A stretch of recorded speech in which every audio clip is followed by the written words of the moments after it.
Hermanos, que el Señor les bendiga. Vamos a iniciar nuestro culto en esta noche con una oración. Quiero invitarlos a que nos coloquemos de rodillas para orar.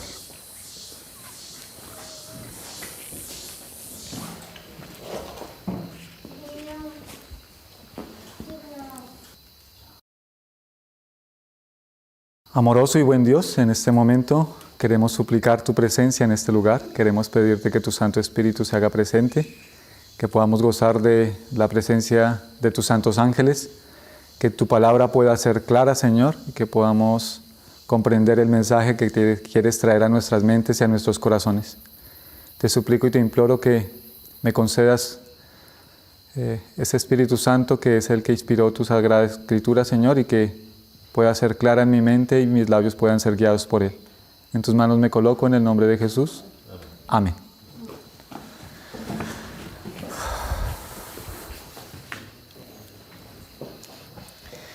Bien, hermanos, en esta noche vamos a comenzar un estudio que se titula Las jornadas del pueblo de Israel por el desierto. Bien, recuerdo que este estudio lo inicié ya hace algunos años atrás y la primera vez que lo presenté fue con mis hermanos en Bolivia, allá en la iglesia de Héroes del Chaco, y si alguno de los hermanos de Héroes del Chaco lo está observando, un saludo para cada uno de ellos, para todos los que lo puedan ver. Y a petición de un hermano de Bolivia también, se van a grabar esos temas, se van a ver en muchos lugares, se va a ver en algunos lugares. Y quisiera que prestáramos atención a lo que vamos a estudiar a partir de esta noche. Hay muchos estudios en la palabra de Dios que son importantes. La hermana White dice, es importante estudiar el libro de Daniel y el libro de Apocalipsis. Toda la Biblia, desde el Génesis hasta el Apocalipsis, es importante, ¿sí? Pero hay ciertas porciones que son específicamente para nuestro tiempo. Y en la noche de hoy, a manera de introducción, vamos a ver el porqué de este estudio, ¿sí? ¿Cuál es la importancia de estudiar el capítulo 33 del libro de Números? Cuando abrimos el libro de Números en el capítulo 33 nos vamos a encontrar con que el pueblo de Israel, desde el momento en que sale de Egipto, específicamente desde Ramsés, pasa por 42 estaciones hasta que llega al Jordán, antes de entrar a la tierra prometida. 42 estaciones desde Ramsés hasta orillas del Jordán, ¿sí? Y en un espacio de tiempo de 40 años. No era necesario que el pueblo pasara por esa experiencia de 40 años. Solo que la ingratitud, la desobediencia, la falta de deseo de escuchar, de prestar atención a lo que Dios estaba diciendo, hizo que el pueblo tuviese que pasar por todo este periodo. Y entonces, vamos a analizar a la luz de la Biblia por qué es importante estudiar las estaciones del pueblo de Israel, desde el momento en que salen de Egipto hasta cuando llegan a la tierra prometida. Y vamos a analizar primero a la luz de la palabra de Dios. La primera cita que vamos a estudiar o que vamos a leer se encuentra en Romanos capítulo 15 y versículo 4. Ahora, nosotros sabemos que Pablo, en todos sus escritos, en muchos lugares, hace alusión al pueblo de Israel en el desierto. También hace alusión al Antiguo Testamento. De hecho, casi todo el Nuevo Testamento, cuando nosotros lo leemos, en muchas ocasiones hace alusión a lo que está escrito en el Antiguo Testamento, porque sencillamente el Nuevo Testamento es el cumplimiento de lo que fue escrito atrás. Romanos 15:4 dice, porque las cosas que se escribieron antes, para nuestra enseñanza se escribieron, a fin de que por la paciencia y la consolación de las Escrituras tengamos esperanza. Entonces, las cosas que se escribieron antes, ¿Pablo a qué está haciendo alusión? Al Antiguo Testamento, a lo que se escribió atrás, ¿sí? Y que era una sombra de las cosas que habían de venir. Pero él dice que esas cosas que se escribieron allá son para nuestra enseñanza. Y de esa manera tenemos que estudiar nosotros el Antiguo Testamento, entendiendo que lo que sucedió allá es para nuestra enseñanza, para nuestra edificación, para nuestro crecimiento espiritual. Ahora, la siguiente cita es un poco más larga, pero es mucho más diciente, porque en 1 Corintios, capítulo 10, y vamos a leer los versos desde el 1 al 12, Aquí Pablo es un poco más específico y nos vamos a dar cuenta que en esos 12 versículos Pablo nombra varias estaciones del pueblo de Israel. Vamos a ir avanzando y les voy a tratar de explicar. Versículo 1, él dice: porque no quiero, hermanos, que ignoréis que nuestros padres todos estuvieron bajo la nube y todos pasaron el mar. ¿En qué momento pasaron el mar? Bueno, eso es entre dos estaciones. Ellos llegan a Pi-Hairot y cuando el ejército egipcio viene detrás de ellos, el mar se abre y ellos pasan el mar rojo, y la Biblia dice que ellos estuvieron bajo la nube y pasaron el mar. Y después dice: y todos en Moisés fueron bautizados en la nube y en el mar. Y eso es muy importante, porque lo que Pablo está tratando de decir es que lo que sucedió en el cruce del mar rojo, es un símbolo del bautismo. Y eso ya nos pone a pensar, porque quiere decir que las 42 estaciones del pueblo de Israel pueden ser tu experiencia o puede ser la experiencia de todo el pueblo. Me explico. Las 42 estaciones son la experiencia personal de cada individuo que se hace un soldado del ejército de Dios, ¿sí? Que acepta a Cristo como su salvador personal y que sale del mundo. Eso representa a Egipto, y que sale del mundo para vivir una vida totalmente consagrada a Él, ¿sí? Y lo primero que está diciendo es que todos estuvieron bajo la nube y todos pasaron en el mar, y todos en Moisés fueron bautizados en la nube y en el mar. Y todos comieron del mismo alimento espiritual. ¿A cuál alimento se está refiriendo? Al maná. Y eso también sucedió en una de las estaciones, en Elín más exactamente, cuando salen de Elín. Y el versículo 4 dice: y todos bebieron de la misma bebida espiritual, porque bebían de la roca espiritual que los seguía, y la roca era Cristo. Otra estación. Esa es Refidim, cuando el pueblo se rebela y Moisés golpea la roca y sale agua. Bueno, eso sucede en dos ocasiones. Versículo 5. Pero de los más de ellos no se agradó Dios, por lo cual quedaron postrados en el desierto. Ahora el versículo 6 es clave, dice: mas estas cosas sucedieron como ejemplos para nosotros, para que no codiciemos cosas malas como ellos codiciaron. Ni seáis idólatras, versículo 7, como algunos de ellos, según está escrito: se sentó el pueblo a comer y a beber y se levantó a jugar. ¿En dónde sucedió eso? En el Sinaí, otra de las estaciones. De hecho, la estación más larga es donde pasan más tiempo. Versículo 8. Ni forniquemos, como algunos de ellos fornicaron, y cayeron en un día 23,000. Eso sucede en Cades Barnea, otra de las estaciones. Ni tentemos al Señor, como también algunos de ellos le tentaron y perecieron por las serpientes. Otra estación más. ¿Recuerdan el episodio cuando las serpientes los estaban mordiendo y Dios le pide a Moisés que hagan una serpiente de bronce y la coloquen en el centro del campamento para que la observen? Esa es otra de las estaciones. Ni murmuréis, como algunos de ellos murmuraron y perecieron por el destructor. Y el versículo 11 dice: y estas cosas les acontecieron como ejemplo, y están escritas para amonestarnos a nosotros, a quienes han alcanzado los fines de los siglos. Así que el que piensa estar firme, mire que no caiga. Lo que Pablo nos está diciendo en 1 Corintios es que tenemos que prestarle mucha atención a lo que pasó el pueblo de Israel allá desde el momento en que salen de Egipto hasta cuando entran a la tierra prometida, porque su experiencia puede ser nuestra experiencia. Y lo que Pablo nos está tratando de decir, o Dios nos está tratando de decir a través de sus escritos, es que no repitamos la historia. No necesitamos repetirla, porque es tonto saber que alguien se cae en un hueco y nosotros nos caemos en el mismo hueco viendo que la persona se cayó ahí. Dice, vamos a leer una cita más. Hebreos capítulo 3. Y vamos a leer los versículos 5 y 6. Y Pablo está haciendo aquí una analogía de lo que es el pacto antiguo y el pacto nuevo, o el nuevo pacto. Y en el versículo 5 dice: y Moisés a la verdad fue fiel en toda la casa de Dios como siervo, para testimonio de lo que se iba a decir. O sea, Pablo está diciendo que Moisés fue fiel para testimonio de lo que se iba a decir. ¿Se iba a decir cuándo? ¿Cuándo se iba a decir?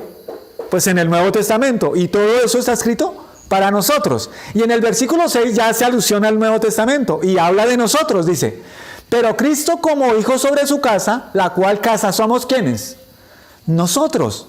Si retenemos firme hasta el fin la confianza y el gloriarnos en la esperanza. Entonces Moisés era un tipo de Cristo. Y en el versículo 5 se presenta la historia del pueblo en el Antiguo Testamento y en el versículo 6 el cumplimiento de la historia en el Nuevo Testamento. ¿Listo? Ahora vamos a mirar qué dice la pluma inspirada, qué dice nuestra hermana White con respecto a este estudio en particular y la importancia que tiene.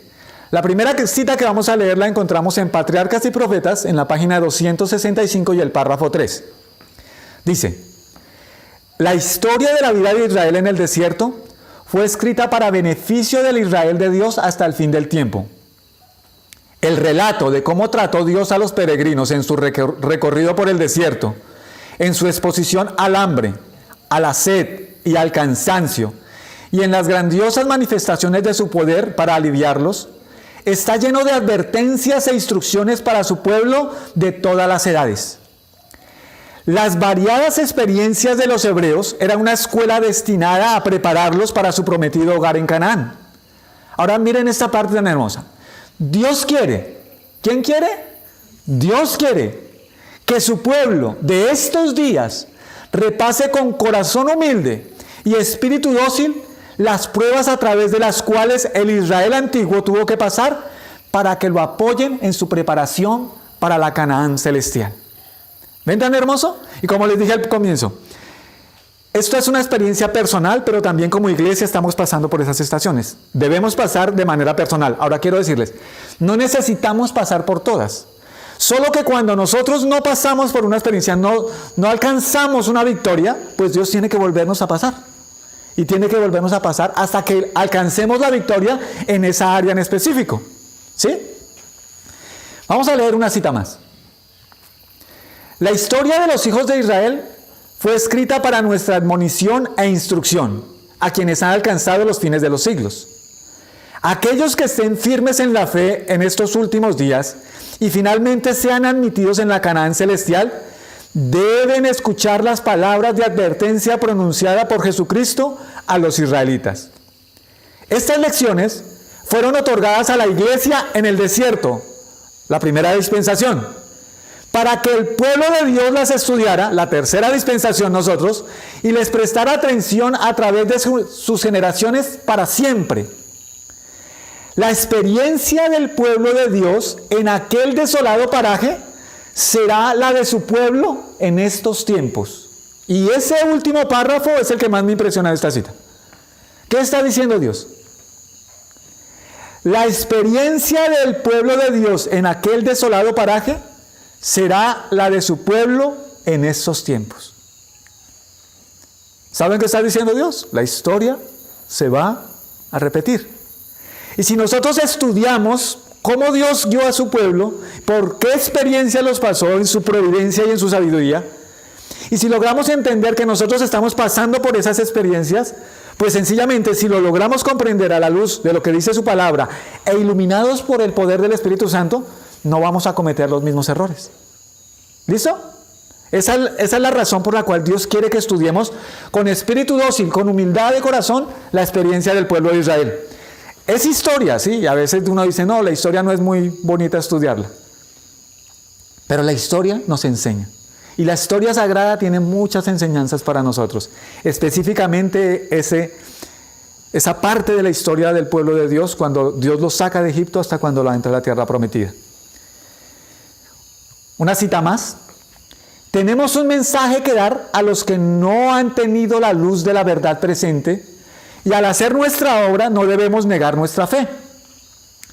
Un estudio de la historia de los hijos de Israel nos ayudará a aprender lecciones que nos evitarán repetir los errores que mancillaron su registro.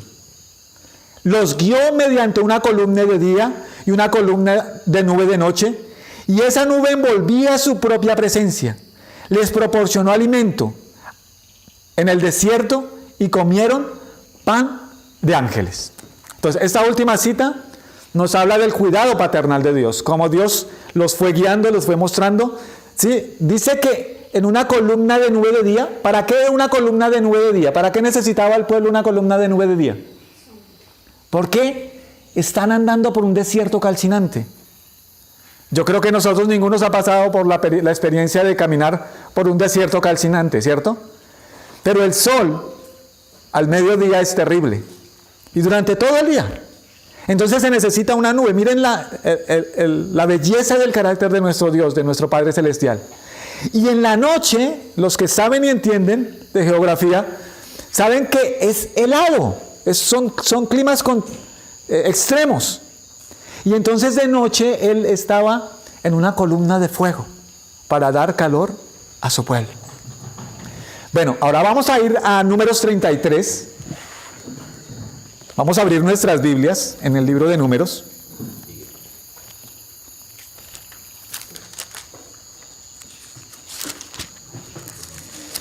Y vamos a leer solamente los 2 primeros versículos a manera de introducción de nuestro estudio. Y ahí vamos a encontrar un título: Jornadas de Israel desde Egipto hasta el Jordán. ¿Ven? Desde que salen de Egipto, Ramsés específicamente, y hasta que llegan a orillas del Jordán.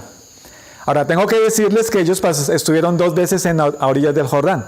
En la primera no pasaron la prueba y Dios tuvo que devolverlos al desierto, solo vamos a estudiar en una de las estaciones. Y 40 años después ellos vuelven a llegar al mismo lugar y finalmente el pueblo de Israel cruza el Jordán y pasa a la tierra prometida. Ahora, quisiera que analizáramos los dos primeros versículos de Números 33. Dice: estas son las jornadas de los hijos de Israel que salieron de la tierra de Egipto por sus ejércitos bajo el mando de Moisés y Aarón. Y el versículo 2 dice: Moisés escribió sus salidas conforme a sus jornadas por mandato de Jehová. Estas pues son sus jornadas con arreglo a sus salidas. Y esa frase que está subrayada en rojo es extraña, ¿no les parece? O la hemos escuchado o la entendemos fácilmente. ¿Qué significa? En el versículo 2 dice: Moisés escribió sus salidas. ¿Por qué no dice sus entradas? Y en la parte final del versículo dice: estas pues son sus jornadas con arreglo a sus salidas. ¿Qué quiere decir? Pues son 42 estaciones. Pero en ninguna de ellas se quedaron definitivamente. En la que más duraron, vamos a estudiarlo, es en el Sinaí. Casi un año entero duran en el Sinaí. Y ahí Dios les da la ley, ahí es donde ellos arman el santuario, se organizan. Y ellos llegan un poco desordenados al Sinaí, pero cuando salen del Sinaí salen como un pueblo en perfecto orden, con estandartes y en un orden perfecto. Dios dice cuál tribu va adelante, cuál tribu le sigue, dónde deben ir los sacerdotes, dónde va el arca, quiénes van a llevar esa parte, quiénes van... En un perfecto orden. Es más, dice que salieron marchando. Eso sucede en el Sinaí. Pero en ninguna de las estaciones se quedaron. Porque en la vida cristiana no nos podemos estancar. Siempre tenemos que avanzar. Y eso es lo que nos está diciendo al comienzo del estudio. Vamos a entrar, Él nos va a guiar, Él nos va a llevar, nos va a colocar en una circunstancia. Pero esa circunstancia tenemos que superarla, tenemos que vencerla. Debemos alcanzar victorias en el nombre de Cristo. Si no las alcanzamos, tenemos que volver a pasar por el mismo lugar y vamos a pasar rodeando. Y nos vamos a dar cuenta que eso precisamente fue lo que hizo el pueblo de Israel. Dar vueltas y dar vueltas hasta que alcanzaron la victoria y Dios los hizo entrar en la tierra prometida. Bueno, vamos a leer a la luz de lo que les estoy diciendo una cita hermosa que la encontramos en el capítulo 9 del mismo libro de Números. Y es una lectura un poco repetitiva. Pero cuando Dios repite es por algo especial, ¿cierto? Porque Él quiere enfatizar algo y quiere que en nuestra mente se grabe algo. Entonces vamos a leer Números 9 y vamos a leerlos desde el 15 al 23. Números capítulo 9, desde el 15 al 23.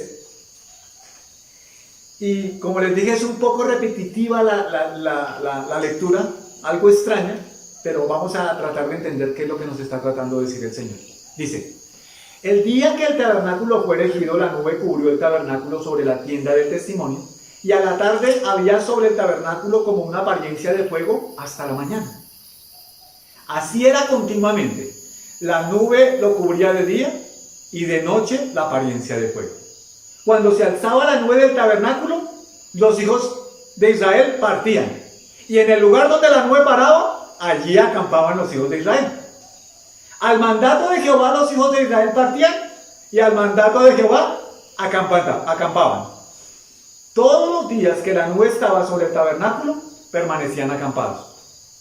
Cuando la nube se detenía sobre el tabernáculo muchos días, entonces los hijos de Israel guardaban la ordenanza de Jehová y no partían. Versículo 20. Y cuando la nube estaba sobre el tabernáculo pocos días, al mandato de Jehová acampaban. Y al mandato de Jehová partían. Y cuando la nube se detenía desde la tarde hasta la mañana, y cuando a la mañana la nube se levantaba, ellos partían, o si había estado un día, y a la noche la nube se levantaba, entonces partían. Versículo 22. O si 2 días, o un mes, o un año, mientras la nube se detenía sobre el tabernáculo permaneciendo sobre él, los hijos de Israel seguían acampados y no se movían, mas cuando ella se alzaba, ellos partían. Es repetitivo, ¿cierto? Es como algo extraño de leer. Pero miren el versículo 9, el versículo 23, tan hermoso. Al mandato de Jehová acampaban y al mandato de Jehová partían, guardando la ordenanza de Jehová como Jehová lo había dicho por medio de Moisés. Y estos versículos nos dan una lección muy importante. Cuando tú y yo un día aceptamos a Cristo como nuestro Salvador personal, como lo vamos a ver en el siguiente tema, porque vamos a mirar cómo es que Dios saca al pueblo de Israel de Egipto. Es con mano fuerte y es con brazo extendido, porque Dios tiene que hacer milagros, porque nosotros somos esclavos en el mundo y nosotros no queremos saber nada de Dios. Entonces Dios tiene que hacer milagros para sacarnos de allá. Y Él lo hace con mano fuerte, dice la Biblia, con brazo extendido, para grabar en nuestra mente que nosotros no podemos hacer nada por nosotros mismos. Y entonces, una vez hemos aceptado, comemos la Pascua, porque para poder salir de Egipto tenemos que comer la Pascua, tenemos que aceptar a Cristo como nuestro Salvador. Entonces ahí tenemos que entender que hasta ese momento en mi experiencia, después de llevar muchos años viviendo en el mundo, hasta ese momento yo hice lo que yo quería. Y Dios lo permitió, Dios me da esa libertad, el libre albedrío, la capacidad de tomar decisiones y hacer lo que a mí me parece. Pero cuando lo acepto a Él como mi guía, entonces lo mínimo que Él espera es que yo me someta a su autoridad y Él me va a guiar. Y lo que está diciendo la cita dice, al mandato de Jehová acampaban y al mandato de Jehová partían. ¿Quién era el que guiaba al pueblo? Dios. Ahora la pregunta para cada uno de nosotros es, ¿quién nos está guiando? Porque a veces nosotros tomamos decisiones y vamos para aquí y vamos para allá y esta semana voy a estar allá y el próximo año me voy a ir para tal lado. Pero la pregunta ¿es la nube que me está guiando? ¿Ese es el Señor que me está dirigiendo?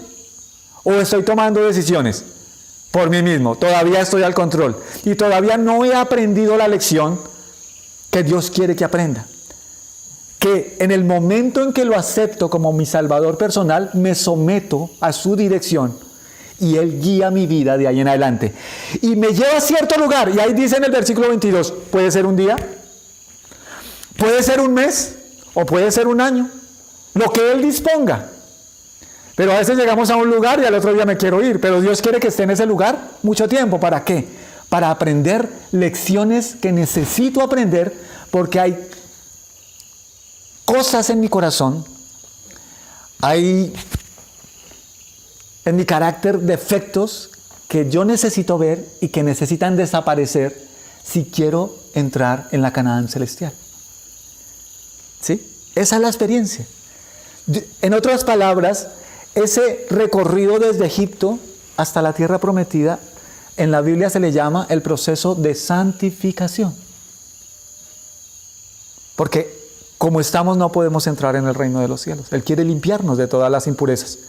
Entonces al mandato de Jehová acampaban y al mandato de Jehová partían, guardando la ordenanza de Jehová como Jehová lo había dicho por medio de Moisés. Ahora miren lo que, a la luz de lo que estamos hablando, dice la hermana White. Pero no siempre advertimos que esa santificación que deseamos ardientemente y por la cual oramos es producida por la verdad y por la providencia de Dios de la manera que menos esperábamos. Porque nosotros queremos cambiar, queremos ser transformados y oramos por una limpieza de corazón, si es que lo estamos haciendo, hermanos. Porque muchas veces ni siquiera estamos luchando con nuestros defectos de carácter. Pero cuando estamos luchando con nuestros defectos de carácter, le suplicamos a Dios que nos limpie. ¿Y qué hace Dios? Nos coloca en circunstancias para que veamos con más claridad lo que hay en nuestro corazón y aborrezcamos el pecado con todo nuestro corazón. Hasta que lleguemos al punto de decir, como dice Pablo en Romanos 7, capítulo 7, versículo 24, miserable hombre de mí, ¿quién me librará de este cuerpo de muerte? Ahora dice, esperábamos gozo y aquí tristeza. Esperábamos paz y aquí que estábamos envueltos en pruebas que no podemos evitar y que siembran duda y desconfianza. Pero estas pruebas son la respuesta a nuestras oraciones, porque el fuego de la aflicción nos purifica y permite que nuestra voluntad sea puesta en conformidad con la voluntad de Dios. Necesitamos pasar por el doloroso proceso de la purificación para llegar a tener la semejanza con nuestro Salvador. Y en ocasiones, aquellos que más queremos sobre la tierra son los que nos causan las mayores tristezas y pruebas. ¿Listo? ¿Entendemos para qué es? La escoria tiene que ser separada del oro puro. Y esas estaciones que vamos a estudiar de aquí en adelante son las circunstancias por las que Dios nos pasa para que podamos entender nuestra necesidad de Él. Ahora dice el Señor, aprended de mí. Bueno, quisiera que leyéramos primero la cita Mateo 28. Mateo 11, 28 dice, venid a mí todos los que estáis trabajados y cargados, y yo os haré descansar. El versículo 29 dice, llevad mi yugo sobre vosotros y aprended de mí que soy manso y humilde de corazón, y hallaréis descanso para vuestras almas, porque mi yugo es fácil y ligera mi carga. Ahora, tenemos que entender para qué se enyugan los bueyes. ¿Para qué se enyugan los bueyes? Para que puedan trabajar al unísono, unidos, ¿sí? Porque si no se enyugan, un buey va a coger para un lado y el otro buey va a coger para el otro lado. ¿Sí es así o no es así? Ahora, esa analogía o esa ilustración, Jesús la está usando y nos está diciendo que nosotros debemos colocar nuestro cuello sobre el yugo que Él lleva. ¿Para qué? ¿Para mostrarle a Jesús cuál es el camino? No, para que le permitamos a Él guiar nuestras vidas. Él es el que guía. Ahora, hay un problema, que en cualquier momento del camino, como Dios me da libertad y yo puedo tomar decisiones, cuando yo veo que Él va por un camino que a mí no me agrada, yo puedo libremente quitar mi cuello del yugo y empezar a caminar en otra dirección. Y Él espera ahí hasta que yo entienda que no es por ese camino, sino que debo regresar y una vez más poner mi cabeza en el yugo para seguir por donde Él dice. A ver, me explico. Cuando Dios sacó al pueblo de Israel de Egipto, de Ramsés, ellos caminaron hacia el lugar, Dios los guió por el camino más difícil. ¿Por qué? Porque el camino más derecho pasaba por Filistea. ¿Y qué pasaba en Filistea? Pues los filisteos eran belicosos, eran un pueblo de guerra y estaban preparados para la guerra. Y la hermana White dice que el pueblo de Israel no estaba preparado para eso. Y si Dios los hubiese pasado por ese lugar, entonces el pueblo se hubiese desanimado, hubiese querido regresar. ¿Sí? Entonces, en su infinita sabiduría, Dios no los manda por el camino más derecho hacia la tierra prometida, sino que les da una vuelta, un recorrido un poco más largo, pero porque era mejor para el pueblo. Entonces, cuando la nube se fue para un lugar, ellos sabían hacia dónde era la tierra prometida, entonces tan pronto arrancaron, ya empezaron a quejarse. ¿Por qué empezaron a quejarse? Porque ellos dijeron, nos va a llevar a la tierra prometida, pero la tierra prometida va para allá. ¿Por qué vas para allá? Y nosotros somos muy parecidos al pueblo de Israel. ¿Sí? No entendemos la omnisciencia de Dios, que Él conoce el fin desde el principio y que la hermana White dice que nosotros no tomaríamos decisiones. Si conociésemos el fin desde el principio, haríamos o tomaríamos las mismas decisiones que Dios está tomando. Solo que Él sí lo conoce y nosotros no lo conocemos. Pero nuestra tarea no es cuestionar a Dios, es seguir a Dios por donde Él nos guíe. Y si Él nos está guiando, tenemos la seguridad de que nada va a pasar porque Él nos va a dar la victoria en el nombre de Jesús. Nuestro problema es cuando empezamos a murmurar, como lo vamos a ver en cada una de las estaciones, a cuestionar lo que Dios está haciendo, a discutir entre nosotros cuál sería el mejor camino, como lo vamos a ver también. Si humildemente colocáramos nuestro cuello en el yugo y esperáramos a que Cristo nos guiara, o como lo estamos estudiando, si humildemente esperáramos a que la nube se levantara y nos guiara, nuestra vida sería totalmente diferente. Y seríamos cristianos que daríamos al mundo un testimonio de lo que Dios es capaz de hacer por sus hijos. Ahora, hablando de esta cita, miren lo que dice la hermana White. Aprended de mí, dice Jesús, que soy manso y humilde de corazón y hallaréis descanso. Debemos entrar en la escuela de Cristo, aprender de su mansedumbre y humildad. La redención es aquel proceso por el cual el alma se prepara para el cielo. Esa preparación significa conocer a Cristo. Significa emanciparse de ideas, costumbres y prácticas que se adquirieron en la escuela del príncipe de las tinieblas. Egipto, el mundo. Desde que nacimos nos educaron allá, ¿cierto? Y nos enseñaron a vivir como vive el mundo, en la cultura del mundo. Pero un día tuvimos un encuentro con Jesús. Y Él con mano fuerte, con mano poderosa nos sacó de Egipto. Y nosotros pensamos, ya lo alcanzamos todo, todos son victoria, vamos derecho para el cielo. Pero Dios tiene que llevarnos por ese proceso de santificación. Y ahí cuando empezamos a caminar en ese proceso de santificación, nos vamos a dar cuenta de cosas que nosotros no sabíamos que estaban ahí en nuestro corazón. O por lo menos no sabíamos que eran tan terribles en nuestra experiencia. Que eran tan dañinas para nosotros y para nuestros seres queridos. Entonces, debemos olvidar, Dios tiene que sacar de nuestros corazones y de nuestra mente Egipto. Y vamos a entender una vez empecemos a estudiar las estaciones, que el pueblo de Israel, muchos de ellos salieron de Egipto, pero nunca Egipto salió de sus corazones.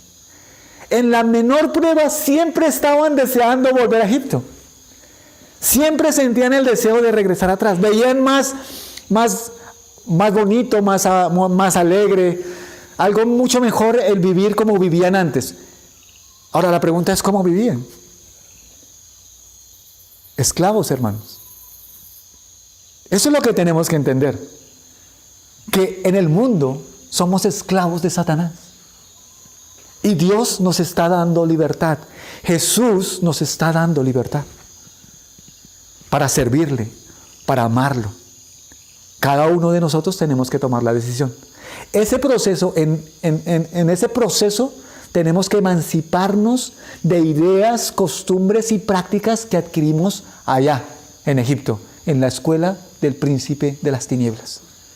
Porque nosotros queremos llegar a la tierra prometida con nuestras ideas, con nuestros pensamientos, con nuestros conceptos. Y Dios no lo puede permitir porque el cielo sería un caos. Hay una cita de la hermana White que dice: en el cielo, la palabra de Dios es ley. En el cielo, su voluntad es ley. O sea, ¿qué quiere decir eso? Que allá nadie cuestiona nada. Que si Dios dice algo, todos obedecen. Que si Jesús dice algo, todos obedecen. Ahora, con nuestros caracteres como estamos, ¿qué pasaría si estamos en el cielo, si nos llevan como estamos? Porque aquí todo lo cuestionamos. Todo lo que se nos pide lo cuestionamos. Entonces el cielo sería un caos. Dios no nos puede llevar así. Dios necesita limpiarnos. Necesita emanciparnos de ideas, costumbres y prácticas que adquirimos siendo esclavos de Satanás. El alma debe ser librada de todo lo que se opone a la lealtad a Dios. Vamos a mirar una última cita. Muchos recuerdan a los israelitas de antaño, porque yo sé que todo adventista del séptimo día que esté escuchando este tema, mis hermanos que están aquí conmigo, de alguna manera, en algún momento de nuestra experiencia hemos leído algo de lo que pasó el pueblo de Israel en el desierto. Y lo que más recordamos de lo que pasó el pueblo de Israel en el desierto era que eran tercos, ¿cierto? Rebeldes.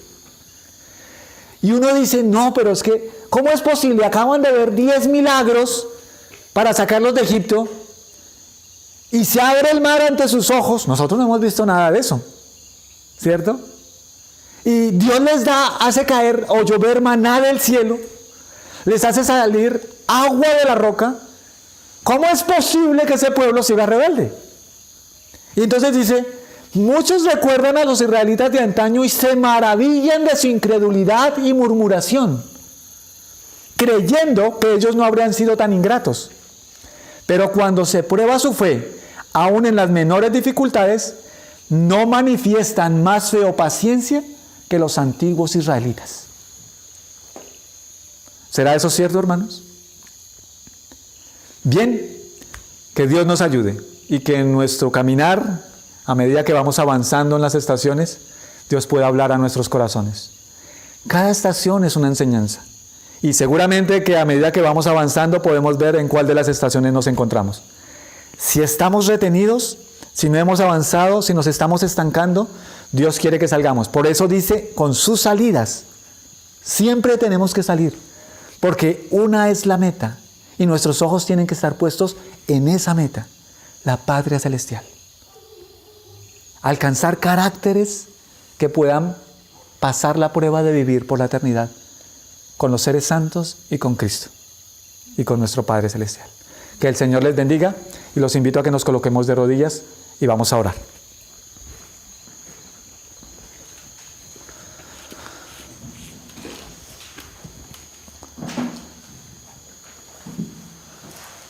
Amoroso y buen Dios, muchas gracias por tu palabra, muchas gracias por tus enseñanzas.